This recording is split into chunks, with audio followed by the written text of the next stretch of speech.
নমস্কার বন্ধুরা, আমি বিশ্বজিৎ আর আপনারা দেখছেন আমাদের YouTube channel Nifty prediction for tomorrow. গতকালকের ভিডিওতে আপনাদের সাথে শেয়ার করেছিলাম যে যদি দেখেন যে ফ্ল্যাট খুলেছে বাজার বা ছোটখাটো গ্যাপ আপ হয়েছে আর এই সুইং হাইটা যদি ব্রেক করে বাজার চলতে থাকে মর্নিং থেকেই, তাহলে কিন্তু একটা মুভমেন্ট পাবেন। এটা হচ্ছে 24,480 এই লেভেলটার ওপর কিন্তু মুভমেন্ট থাকবে এবং আগের যে সুইং হাইটা থাকে সেইটার কাছাকাছি পর্যন্ত কিন্তু মুভমেন্টাম পর্যন্ত দেখতে পারেন, যেটা হচ্ছে 24,540 এই জায়গাটার কাছাকাছি পর্যন্ত।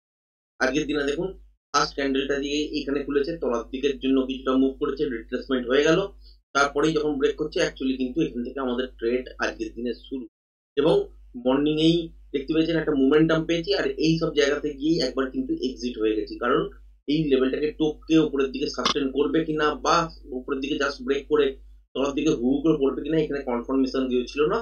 সুতরাং এখানে একটা স্ক্যাল্পিং ট্রেড এতটুকু পর্যন্ত বার করার চেষ্টা করি। তারপর বাজারের মধ্যে ওয়েট করছিলাম যে কতক্ষণে নির্দিষ্ট বাজারের মধ্যে একটা প্রাইস অ্যাকশন অনুযায়ী একটা ট্রেড বার করা যায়। তারপরে এই জায়গাটার মধ্যে পাচ্ছিলাম, কিন্তু এটাকে আর অ্যাটেম্প করিনি, কারণ রিট্রেসমেন্ট হিসাবে কিন্তু দাঁড়াচ্ছিল না। তারপর এই জায়গাটা অনেকক্ষণ হয়ে যাবার পর ফাইনালি এখান থেকে দেখলাম যে তলার দিকের জন্য স্ট্রেট একটা মুভ হয়ে গেল। এখানেও পার্টিসিপেট করার জন্য এই যে সুইং লোডগুলো ছিল এইটাকে ব্রেক করার পর কিন্তু সেল করা যেতে পারত, কিন্তু এত বড় যে 5 মিনিটের ক্যান্ডেল দেখতে পাচ্ছেন, এই 5 মিনিটের ক্যান্ডেল উপরের থেকে যেখানটা হচ্ছে 24,540 প্রায় এই জায়গাটার কাছাকাছি, এখান থেকে তলার দিকে কিন্তু গেছে কত দূর, 24,364-65 পর্যন্ত কিন্তু একটা 5 মিনিটের ক্যান্ডেলেই কিন্তু এত বড় ফল। এটার মধ্যে স্পিড কতটা ছিল বুঝতেই পারছেন, তো এখানে কিন্তু এন্ট্রি করার সুযোগ হয়নি। যখন দেখেছিলাম তখন এইসব জায়গায় সেখানে কিন্তু আর রানিং ক্যান্ডেলের মধ্যে এন্ট্রি করা যায় না, সুতরাং এখানে চুপচাপ বসে দেখা যারা কিন্তু কাজ ছিল না। তারপরে একটা বাউন্স ব্যাক হবে সেটা ভাবছিলাম, সেই জন্য একদম মিনিমাম কোয়ান্টিটিতে একটা টেস্টিং এর জন্য ট্রেড ধরেছিলাম, সেটা এত দূর পর্যন্ত উপরের দিকে সাস্টেন করেছে এবং সেটা দেখতে পাচ্ছেন এই যে জায়গাটা পর্যন্ত সেকেন্ড ক্যান্ডেল থার্ড ক্যান্ডেলটার মধ্যেই কিন্তু এখান থেকে উপরের দিকে এত দূর পর্যন্ত বাউন্স ব্যাক করেছে, ওই বাউন্স ব্যাকে কিন্তু এক্সিট হয়ে গেছে।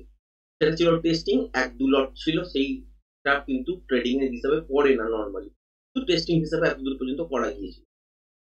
তারপর ফাইনালি কি হলো যে এখানে সাস্টেন করলো না, তলার দিকে এলো, তারপরের ক্যান্ডেলটা আবার এর ভেতরেই সাস্টেন করলো, এরকম করতে করতে এত দূর পর্যন্ত গেল, তারপর তলার দিকের জন্য আবার মুভ শুরু হয়ে গেল।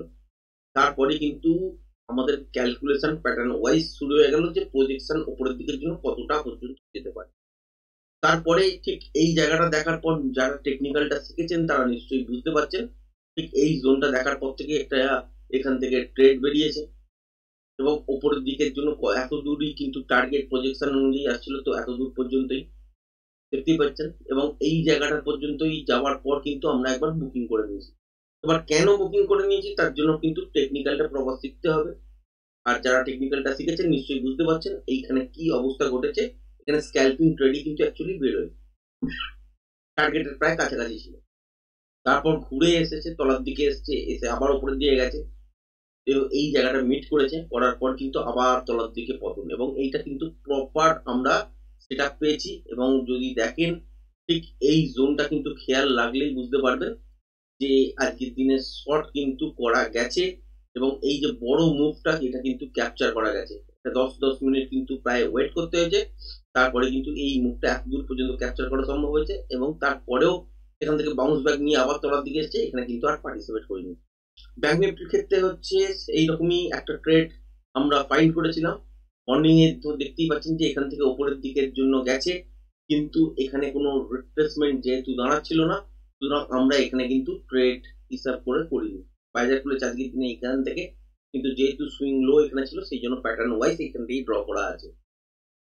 এবার এখানের পর থেকে একটা রিট্রেসমেন্ট দেখেছেন, উপর থেকে তলার জন্য পড়েছে, এবার পড়ার পর একটা কিন্তু রিট্রেসমেন্ট থিওরি অনুযায়ী ওপরের দিকে যেটা প্রজেকশন হয় ঠিক এই জোনটার কাছাকাছি পর্যন্তই বা এক্স্যাক্ট এই লেভেলটা পর্যন্ত কিন্তু ব্যাংক নিফটি আজকের দিনে গেছে। এবার ব্যাংক নিফটিতে এত প্রপার মুভ হচ্ছে কেন, কারণ হচ্ছে ব্যাংক নিফটিতে এক্সপায়ারি কিন্তু সেরকম ভাবে মান্থলি ছাড়া কিন্তু উইকলিতে নেই, আর নিফটির ক্ষেত্রে কিন্তু উইকলিতে এক্সপায়ারি আছে, সুতরাং মুভগুলো একটু ভোলাটাইল বা একটু ওপর নিচ দেখতে পারবেন, কিন্তু ব্যাংক নিফটিতে প্রপার কিন্তু কাজ করছে, প্যাটার্ন ড্র করে কিন্তু বোঝা যাচ্ছে। এবার এখান থেকে পড়ার পর এইখানটা আশা করি দেখার পর নিশ্চয়ই বুঝতে পারছেন যে আজকের দিনে ট্রেডিং সেটআপ বেরিয়েছে কিনা ঠিক এই জোনটার মধ্যে। তারপরেই কিন্তু এই মুভটা আমরা প্রজেকশন হিসাবে কতটা রেখেছিলাম, এই বি পয়েন্টটা পর্যন্ত, যে এতদূর পর্যন্ত মুভটাকে নেবো, নিয়ে এক্সিট হয়ে যাব। এখানে কি দেখলাম, মোমেন্টাম আছে, সাস্টেন করে গেল, তার মানে এখান থেকে স্টপ লসটাকেও শিফট করে এই ক্যান্ডেলের তলায় এবং ট্রেল করতে করতে কিন্তু উপরের দিকের পর্যন্ত নিয়ে গেছি এবং সুন্দর প্রফিট আজকে কিন্তু দিয়ে গেছে। তারপরেও এখান থেকে তলার দিকের জন্য সেল হতো, কিন্তু বাজারের হাতে টাইম নেই। এখানে কিছুটা সেল এসছে, কিন্তু বাদ বাকিটা যদি দেখেন যে টার্গেট হিসাবে যদি বলেন, তাহলে হচ্ছে এই সি পয়েন্টের কাছাকাছি পর্যন্ত একটা টার্গেট হওয়া উচিত ছিল, সেটা মিট করে গেছে অলরেডি। কিন্তু তারপর ওপর থেকে বাউন্স ব্যাক হয়েছে, আবার তলার দিকের জন্য প্রস্তুত হচ্ছে। কালকের দিনে যদি দেখেন আবার 24,432 এই লেভেলটা নিফটির ক্ষেত্রে যদি ব্রেক করে দিয়ে কন্টিনিউ মর্নিং থেকে সাস্টেন করে, গ্যাপ ডাউনেই খুলুক, ফ্ল্যাট খুলেই তলার দিকে আসুক, এই লেভেলটাকে যদি ব্রেক করে সাস্টেন করে, এবং যখনই দেখবেন যে 24,417 এই লেভেলটাকে ব্রেক করে সাস্টেন করা শুরু করেছে, মোমেন্টাম কিন্তু পাবে কতদূর পর্যন্ত, ঠিক এত দূর পর্যন্ত, যেটা হচ্ছে 24,360 কাছাকাছি, 63-64 দাঁড়াচ্ছে, এই জায়গাটার কাছাকাছি পর্যন্ত মোমেন্টাম ট্রেড একটা পাবেন। এখানে এসে কি দেখতে হবে, এখানে দেখতে হবে যে আপনি এখান থেকে মোমেন্টামের সঙ্গে বাজার ব্রেক করছে কিনা। যেমন এই জায়গাটায় মোমেন্টাম ছিল, তো সুতরাং এইখানেও যদি মোমেন্টাম থাকে, তাহলে মোমেন্টাম অনুযায়ী যতক্ষণ ব্রেক করবে, ব্রেক করে সাস্টেন করতে থাকবে, ততক্ষণ আপনারা ট্রেডটাকে হোল্ড করতে পারেন। যেখানে গিয়ে দেখবেন যে মোমেন্টাম লস করছে, সেখানে গিয়ে একবার এক্সিট হয়ে যাবেন। আর যদি দেখা যায় যে এখানে আসার পর বাউন্স ব্যাক নিয়েছে এবং প্যাটার্ন ওয়াইজ যদি কন্টিনিউশন ট্রেডের দিকে দাঁড়াচ্ছে এই লেভেলটাকে ব্রেক করার পর, তাহলে সেক্ষেত্রে খেয়াল রাখতে হবে কি, প্যাটার্ন ওয়াইজ যেরকম প্রজেকশন দাঁড়াচ্ছে কন্টিনিউশন ট্রেডের দিকে, সেহেতু তখন কিন্তু ইন্ট্রাডেতে ফ্রেশ প্রাইস অ্যাকশন দেখে তখনই কিন্তু ডিসাইড করতে হবে যে এই লেভেলটা ব্রেক হওয়ার পর তলার দিকে কত দূর পর্যন্ত যেতে পারে। তার আগে যদি খালি চোখে দেখেন, মোটামুটি সুইং লো, সুইং হাই যদি যেতে দেখা যায়, সেটা যদি দেখেন, তাহলে এই এত দূর পর্যন্ত তলার দিকে কিন্তু আবার চলে আসার জায়গা আছে, যেটা হচ্ছে 24,280, এবং এই লেভেলটাকেও যদি ব্রেক করে দেয়, তাহলে একটা জোনের মধ্যে বাজার পড়ে যাবে। এই জোনটার মধ্যে কিন্তু যে কোনো একটা জায়গায় গিয়ে বাজার দাঁড়াতে পারে। ঠিক এখান থেকে এত দূর পর্যন্ত একটা জোন হিসাবে আপনারা কিন্তু যেটা হচ্ছে উপরের দিকে 24,290 এইরকম জায়গা, আর তলার দিকে হচ্ছে 24,250 এইরকম জায়গা। তো এইটা একটা জোন, আর এইখানে একবার দাঁড়াতে পারে, যদি না দাঁড়ায় বা এর আশপাশে যদি দাঁড়ায়, তাহলে এই জোনটার মধ্যে যে কোনো একটা জায়গায় গিয়ে দাঁড়াতে পারে বাজার। তারপর এখান থেকে যদি রিভার্সাল টাইপের কোনো রকম ট্রেড পাওয়া যায়, তাহলে উপরের দিকে, আর যদি কন্টিনিউশন টাইপের কোনো ট্রেড হয়, তাহলে আবার তলার দিকের জন্য মুভ করবে। এবং সেই হাতে দেখতে হবে যে বাজারের হাতে কতটা টাইম বেঁচে আছে, সেই অনুযায়ী কিন্তু ট্রেডগুলো প্ল্যান হবে, তার আগে কিন্তু হবে না। কারণ এই লেভেলটার কাছাকাছি এসে দেখতে হবে কি মোমেন্টাম আছে কিনা। যদি মোমেন্টাম থাকে, তাহলে যতক্ষণ মোমেন্টাম থাকবে ততক্ষণ পর্যন্ত ট্রেডটাকে হোল্ড করবেন। মোমেন্টাম যদি লস হয়ে যায়, তাহলে কিন্তু বেরিয়ে যাবেন। আবার যদি দেখা যায় যে এই লেভেলটা কাছাকাছি এসে একটা বাউন্স ব্যাক নিয়েছে, তারপর আপনাকে দেখতে হবে কন্টিনিউশন ট্রেডের জন্য হচ্ছে নাকি রিভার্সাল ট্রেডের জন্য এটা প্যাটার্ন তৈরি হচ্ছে। যদি দেখা যায় যে কন্টিনিউশন ট্রেডের জন্য প্যাটার্ন তৈরি হচ্ছে, তাহলে এই লেভেলটাকে ব্রেক করলে তখনই কিন্তু প্রজেকশন ওয়াইজ লেভেল বেরোবে এবং টার্গেট হিসেবে বেরোতে পারে যে কত দূর পর্যন্ত গিয়ে বাজার থামবে, আবার এখান থেকে কত উপরের দিকের জন্য মুভ করবে কিনা, সেইগুলো কিন্তু তখনই কিন্তু আপনারা ক্যালকুলেশন করতে পারবেন। তার আগে এই মুহূর্তে এইখান থেকে ব্রেক করার পর কোথায় গিয়ে সাস্টেন করবে, সেটা কিন্তু এই মুহূর্তে আপনারা যতক্ষণ না ফ্রেশ প্রাইস অ্যাকশন দেখছেন, ততক্ষণ কিন্তু বুঝতে পারবেন না এবং প্রজেকশন লেভেলটাও বেরোবে না। এবার এই খালি চোখে যেটা দেখা যাচ্ছে, সেইটাই আপনাদের সাথে শেয়ার করলাম যে এইটা হচ্ছে একটা সুইং লো, এত দূর পর্যন্ত আসতে পারে, জায়গা আছে। এবার এইটা একটা জোন হিসাবে যদি ধরেন, তাহলে এই জোনের কাছাকাছি গিয়েও দাঁড়াতে পারে, এটা আগেও দাঁড়াতে পারে যদি প্রাইস অ্যাকশনের প্যাটার্ন অনুযায়ী প্রজেকশন লেভেল এইখানে দাঁড়ায়, তাহলে এইখানে গিয়েই থামবে হয়তো মুভটা, এই এত দূর পর্যন্ত হয়তো আসবেও না। আর যদি প্যাটার্ন অনুযায়ী যদি মুভ দাঁড়ায় গিয়ে এইখানে, তাহলে এইখানেই আসবে হয়তো। সুতরাং আগে হতে দিতে হবে, তারপর প্রজেকশন লেভেল অনুযায়ী দেখতে হবে যে কত দূর পর্যন্ত গিয়ে দাঁড়াতে পারে। মোটামুটি আপনারা বুঝতেই পারলেন যে তলার দিকের জন্য কিভাবে ট্রেড বেরোবে। এবার যদি কালকের দিনে দেখেন যে বাজার তলার দিকে গ্যাপ ডাউনে খুলেছে, কিন্তু 24,400 থেকে 430 এই জোনটার মধ্যেই বাজার আটকে গেছে, আর তলার দিকে ব্রেক হচ্ছে না। সেক্ষেত্রে কোথায় গিয়ে আপনারা বাই করতে পারেন, আবার বাই করতে পারেন হচ্ছে ঠিক এই সুইং হাইটার ওপর, যেটা হচ্ছে 24,480 81 এই জায়গাটা। এর ওপর যদি বাই করে দেখেন যে কন্টিনিউ সাস্টেন করছে, তাহলে এখানে বাই করতে পারেন এবং টার্গেট হিসাবে দেখতে পারবেন এই জোনটা, ঠিক এইখান থেকে, যেটা হচ্ছে 25,440 থেকে এই ঠিক এই সুইং হাইটার মধ্যে, যেটা হচ্ছে 24,574 এর মধ্যে যতক্ষণ মোমেন্টাম থাকবে, তখন ট্রেডটাকে হোল্ড করা যেতে পারে। একটা কথা মনে রাখবেন, গতকালকের ভিডিওতে আপনার সাথে শেয়ার করেছিলাম যে যখনই দেখবেন যে 24,530, 35, 40 এই জায়গাটার ওপর গিয়ে কন্টিনিউ সাস্টেন করে গেছে বা একটা ক্লোজিং পেয়ে গেছেন, তারপর একটা রিটেস্ট করে কিন্তু বাজার ওপরের দিকের জন্যই আলটিমেট কিন্তু মুভ করাবে। সেই জায়গাটা কিন্তু এইটা আজকের দিনে ব্রেক করে তো দিয়েছিল মর্নিং এ, সাস্টেন করতে পারেনি। ইন্টারডেতে হলে হবে না, এটা হচ্ছে ডেলি বেসিসে করতে হবে। তবে কিন্তু ডেলি ফ্রেম অনুযায়ী উপরের দিকের জন্য মুভমেন্ট স্টার্ট হবে, তার আগে কিন্তু হবে না। যদি বাজার এখান থেকেই পড়তে শুরু করে দেয়, আলটিমেট কিন্তু আবার ডাউন ট্রেন্ডের মধ্যেই এখনো পর্যন্ত বর্তমানে আছি। এখনো পর্যন্ত কিন্তু আপ ট্রেন্ডের মধ্যে ঢুকিনি। আওয়ারলি চার্ট অনুযায়ী যদি দেখেন তাহলে আপ ট্রেন্ডের মধ্যে ঢুকে গেছি, কিন্তু ডেইলি টাইম ফ্রেম অনুযায়ী এখনো আমরা মানে বুলিশ ফরমেশনের মধ্যে যেতে পারিনি। কখন যাব? তখন যখন 24,540 এর ওপর কি একটা ক্লোজিং পাবো।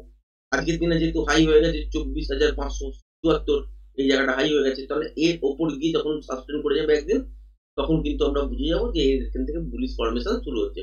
নয়তো এটাকে জাস্ট ব্রেক করে দেখছেন বা অনেকেই ব্রেকআউট হিসাবে ট্রেড করবেন, কিন্তু এখানে ট্র্যাপ হবেন এবং বাজার তোমার দিকে আলটিমেট আসবে।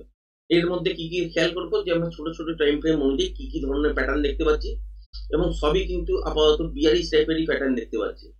সেই অনুযায়ী কিন্তু সেল আসা উচিত, এবং তলার দিকে যদি পড়ে সেই জন্যই কিন্তু লেভেলগুলো আপনাদের সাথে শেয়ার করলাম। এবং যদি দেখেন যে বাজার গ্যাপ ডাউনও ছোটখাটো খুলেছে, এই লেভেলটা যদি ব্রেক না করতে পারে তাহলে উপরে এত দূর পর্যন্ত স্ক্যাল্পিং, যেটা হচ্ছে 24,480, 83 এই জায়গাটা পর্যন্ত, এর ওপর যতক্ষণ মোমেন্টাম থাকবে মোমেন্টাম হিসাবে আপনারা হোল্ড করতে পারেন।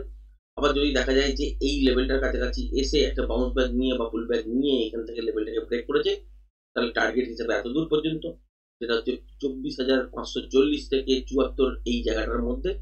এবার এই সব জায়গা আসার পর দেখতে হবে যে বাজার এইটাকে ব্রেক করবে কিনা। যদি দেখেন যে ফার্স্ট হাফের মধ্যে চলে গেছে, তাহলে প্যাটার্ন ফলো করতে হবে। প্যাটার্ন ওয়াইজ যদি দেখা যায় যে কন্টিনিউশন ট্রেড উপরের দিকে দাঁড়াচ্ছে, তাহলে কিন্তু উপরের দিকে প্রজেকশন তখন সেট করতে হবে, সেই অনুযায়ী কিন্তু টার্গেট নেওয়া হবে। আর যদি দেখা যায় যে বাজার এইখান থেকে এত দূর পর্যন্ত গেছে ফার্স্ট হাফের মধ্যে, তারপর প্যাটার্ন ওয়াইজ কিছুটা রিট্রেসমেন্ট নিয়ে আবার লেভেলটাকে ব্রেক করছে, তাহলে এত দূর পর্যন্ত বা এর উপরেও দেখতে পারেন। সেটা সাস্টেন করছে কিনা সেটাই দেখতে হবে সেকেন্ড হাফে, এবং সেই সাস্টেন করে যায় তবেই কিন্তু আমরা এখানে বুলিশ ফরমেশনের মধ্যে ঢুকলাম, এবং তারপরে কিন্তু আলটিমেট উপরের দিকের জন্যই আমরা ট্রেডের মধ্যে ভালো ভালো পয়েন্ট কিন্তু ক্যাপচার করতে পারবো। তার আগে পর্যন্ত কিন্তু এখনো পর্যন্ত বিয়ারিশ ফেজের মধ্যেই এই মুহূর্তেও বসে আছে। আওয়ারলি টাইম ফ্রেম বুলিশ হলেও ডেইলি টাইম ফ্রেম কিন্তু এখনো বিয়ারিশ, এইটুকুনি কিন্তু মনে রাখবেন। আর যদি দেখা যায় যে ফার্স্ট হাফের মধ্যে এটা ঘটে গেছে, তারপর ইন্টারডেতে ফ্রেশ প্রাইস অ্যাকশন অনুযায়ী প্যাটার্ন যখন তৈরি করবে সেই অনুযায়ী কন্টিনিউশন ট্রেড বেরোবে নাকি রিভার্সাল ট্রেড বেরোবে, সেটা কিন্তু আইডেন্টিফাই করতে হবে।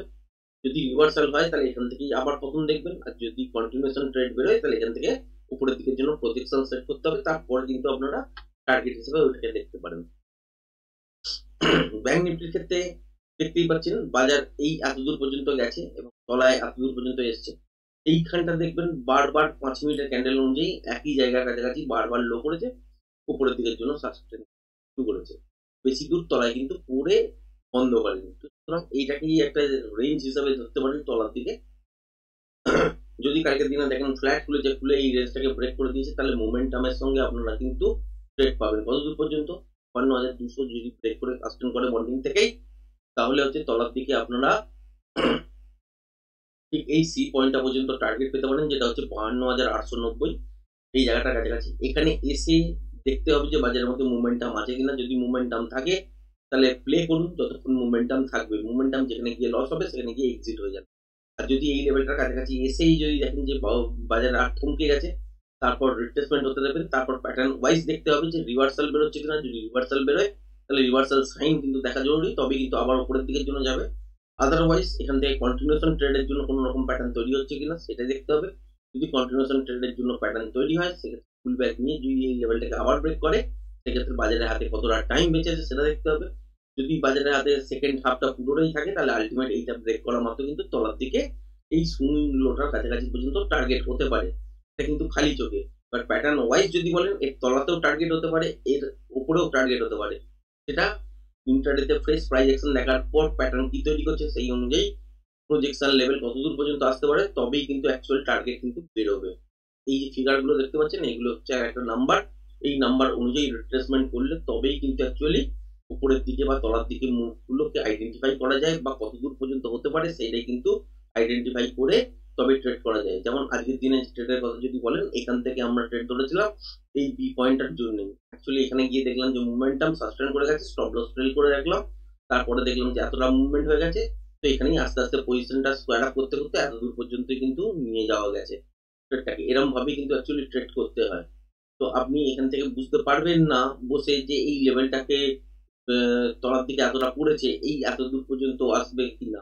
তার জন্য কিন্তু আপনাকে প্যাটার্ন ওয়াইজ প্রজেকশনই করতে হবে, এবং প্রজেকশন করার জন্য বেশ কিছু মেথড আছে। সেই মেথডগুলোর জন্য আপনাকে ইন্টারনেটে ফ্রেশ প্রাইস অ্যাকশন শিখতে হবে, কিভাবে তৈরি হয়, এবং তার জন্য টেকনিক্যাল নলেজটা প্রপার দরকার। তবেই কিন্তু আপনি এই সব ট্রেডগুলো করতে পারবেন, নয়তো এখনকার বাজার যেরকম টেকনিক্যাল ছাড়া কিন্তু আপনি এখন চলতে পারবেন না।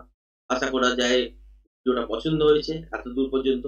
এবার যদি দেখেন যে কালকের দিনে ফ্ল্যাট খুলেছে, উপরের দিকে যাওয়ার চেষ্টা করেছে বা গ্যাপ আপ খুলেছে, সেটা হচ্ছে 53,400 এই লেভেলটার উপরে। উচিত তো নয়। নর্মালি প্যাটার্ন ওয়াইজ কিন্তু কালকের দিনে মর্নিংটা আমরা একটা সেল চাইছি, প্যাটার্ন ওয়াইজ সেটা কিন্তু হওয়া উচিত। যদি দেখা যায় যে এই লেভেলটার উপর দিয়ে কন্টিনিউ শাসন করছে, তাহলে যদি দেখেন যে গ্যাপ আপ হয়ে গেছে, তাহলে একটা রিটেস্ট করতে দেবেন তলার দিকের জন্য। তারপর আবার যখন লেভেলটা ব্রেক করবে, সেক্ষেত্রে আপনারা ট্রেডটাকে হোল্ড করতে পারেন, এবং টার্গেট হিসাবে আপনারা 53,500 এই জায়গাটা একটা সাইকোলজিক্যাল ব্যারিয়ার এত দূর পর্যন্ত রাখতে পারেন। এখানে এসে দেখতে হবে যে প্রাইস যদি এর উপর চলতেই হয় বাইরের প্রাইসকে, তাহলে এই সব লেভেলের কাছাকাছি আসার পর একটা রিট্রেসমেন্ট হবে, সেক্ষেত্রে একটা প্যাটার্ন তৈরি হবে। প্যাটার্ন অনুযায়ী যদি প্রজেকশন লেভেল উপরের দিকে বেরোয় বা ইন্টারনেটে প্রেস প্রাইস অ্যাকশন অনুযায়ী যদি আপ ট্রেন্ডের দিকে কোনো রকম মুভ হয়, তবেই কিন্তু এখানে প্রজেকশন করার পর টার্গেট সেট করতে পারবেন। তার আগে কিন্তু উপরে কতদূর পর্যন্ত যাবে সেটা কিন্তু সেট করতে পারবেন না। সেক্ষেত্রে নর্মাল প্রত্যেকটা 100 পয়েন্ট হিসাবে আপনারা কাউন্ট করতে পারেন। যারা টেকনিক্যালটা জানেন না তাদের উদ্দেশ্যেই বলছি যে প্রত্যেকটা 100 পয়েন্টের মুভের পর একবার করে চেক করে নিন যে বাজার এখানে গিয়ে সাস্টেন করছে, মানে দাঁড়িয়ে যাচ্ছে, নাকি থমকে যাচ্ছে, নাকি এর উপরে গিয়ে ব্রেক করে সাস্টেন করে যাচ্ছে। যদি সাস্টেন করে যায় তাহলে নেক্সট মুভের জন্য প্লে করুন। আর যদি প্যাটার্ন ওয়াইজ যারা যারা টেকনিক্যালটা শিখেছেন তাদের উদ্দেশ্যে বলছি, যারা যারা এই লেভেলটাকে ব্রেক হওয়ার পর বা এই লেভেলটার কাছাকাছি আসার পর দেখুন যে প্যাটার্ন কি তৈরি হচ্ছে, প্যাটার্ন অনুযায়ী যদি দেখা যায় যে কন্টিনিউশন ট্রেড বেরোচ্ছে, সেই অনুযায়ী আপনাকে প্ল্যান করতে হবে এবং প্রজেকশন হিসেবে দেখতে হবে কত দূর পর্যন্ত গিয়ে সাস্টেন করতে পারে। আর যদি দেখা যায় যে রিভার্সাল টাইপের কোনো রকম প্যাটার্ন তৈরি করছে, তাহলে রিভার্সাল সাইন দেখার পর কিন্তু একটা শর্টও আসতে পারে। আশা করি বুঝতে পেরেছেন। ভিডিওটা আজকের ভিডিওটা এই পর্যন্তই। ধন্যবাদ।